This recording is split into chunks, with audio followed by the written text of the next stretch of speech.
Exam paper കിട്ടി mark കുറവാണ്. ഇത് തന്നെ നമ്മൾ വീണ്ടും വീണ്ടും പറഞ്ഞുകൊണ്ടിരുന്നിട്ട് വല്ല കാര്യമുണ്ടോ?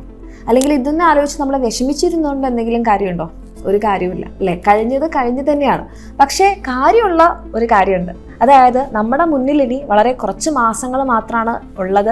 ആ മാസങ്ങൾ നമ്മൾ വളരെ കഷ്ടപ്പെട്ട് പഠിക്കുകയാണെങ്കിൽ, നിങ്ങൾ ഫസ്റ്റ് തൊട്ട് പഠിക്കുകയാണെങ്കിൽ പോലും നിങ്ങൾക്ക് എന്ത് ചെയ്യാൻ വേണ്ടി പറ്റും? കംപ്ലീറ്റ് ചെയ്യാൻ, നിങ്ങളുടെ സിലബസ് കംപ്ലീറ്റ് ചെയ്യാൻ നിങ്ങൾക്ക് ഇനി വരുന്ന നിങ്ങളുടെ ക്രിസ്മസ് എക്സാം ആയാലും പബ്ലിക് എക്സാം ആയാലും നിങ്ങൾക്ക് അടിപൊളിയായിട്ട് ചെയ്യാൻ പറ്റും എന്നുള്ളത് ഒരു ഉറപ്പുള്ള കാര്യമാണ്.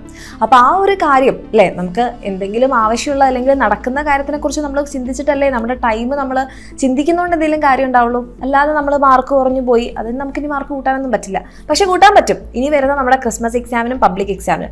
അങ്ങനെ കൂട്ടാൻ എന്താ ചെയ്യേണ്ടത്? നമ്മൾ പഠിക്കണം. ആ ഒരു പഠിക്കാനുള്ള ഡെസിഷൻ നിങ്ങൾ എടുത്തിട്ടുണ്ടെങ്കിൽ ഇപ്പം മുതൽ എൻ്റെ കുട്ടികളെ പഠിച്ചു തുടങ്ങാം. അത് കുറച്ചുകൂടി ഈസി ആക്കാനാണ് നമ്മുടെ എക്സാമിനുള്ള ബാച്ചസ് ഉള്ളത്. നിങ്ങൾക്ക് കറക്റ്റ് ടൈമിൽ ലൈവ് ക്ലാസ്സുകൾ ഉണ്ടാകും.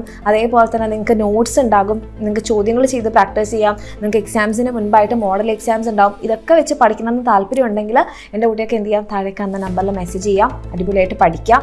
ഓക്കെ, ഇനിയും നിങ്ങൾ പഠിച്ചിട്ടില്ലെങ്കിൽ നിങ്ങളുടെ അവസ്ഥയിൽ നിന്ന് നിങ്ങൾ ആർക്കും രക്ഷിക്കാൻ പറ്റില്ല. അപ്പോൾ എൻ്റെ കുട്ടികളെല്ലാവരും അടിപൊളിയായിട്ട് പഠിക്കാം. അപ്പോൾ താല്പര്യമുള്ള മക്കളാണെങ്കിൽ താഴേക്ക് അന്ന നമ്പറിൽ മെസ്സേജ് ചെയ്യാം.